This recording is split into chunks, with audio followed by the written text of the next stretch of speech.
Bəli. Az çıx get buradan az şifre. Kiraz. Pulumu çəkmək istəyirsən mənə də şifre göndər. Asma şifre göndər baba. Quran Allah'tır. Açdı şifre. Dördü.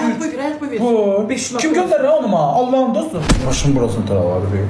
Dərdkən bəni al. Şey elədi. İnsan nə qədər dərdkəm çəkər. Ölərsən. Niyə ölürəm ki? Arvad ki arvadda. Niyə arvadam ki ay qaqa? Yemək pişən arvad olur. Bu. Niyə arvadam ki? Uşaqlar. Yoxsa çəkdi qonşum öz sağalmadı. Bərdiyə güclü bir şəkildə yağış yağdı, bir də külək oldu. Nəysə keçən il. Nəysə bu Begemota da zəng elədi. Adımı deyim də Begemot nədir? Hə, bu adını deyim. Hə, yaxşı. Öz adını deyim, yoxsa Fikrimin adını deyim? Ha? Fikrimin adını deyim, öz adını deyim. Yox, bu dəqiqə dedi, hə.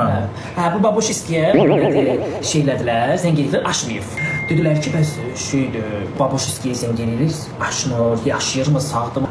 Dedim ki, çay daşar, Bərdəni sel aparar. O Titanik'de hamı qırılar batır, o Titanik'deki qız ki, taxtanın üstündə qaldı, babuşun işin olası diyor, babuş taxtanın üstündə qalacaq, hamı qırılır o Titanik'deki batacaq, ama babuş Titanik'deki kız var ya, oradaki kız. Onun kimi De onu kim tutardı? Ne dansa ki sevgilisini tutardı. sevgilisi kurtarmadı. Sevgilisi kurtarmadı. Çıktı taxtanın üstüne durdu. Bu yer kızı suyun içindeydi. Bakmamışım ben o güne. Oğlan da çıkarttı koydu onu şeyin üstüne. Onu çıkarttı koydu tahtanın Niye üstüne. üzbaşı? Bu kız sudaydı. Allah Geden belanı versin. hayatını kurtardı.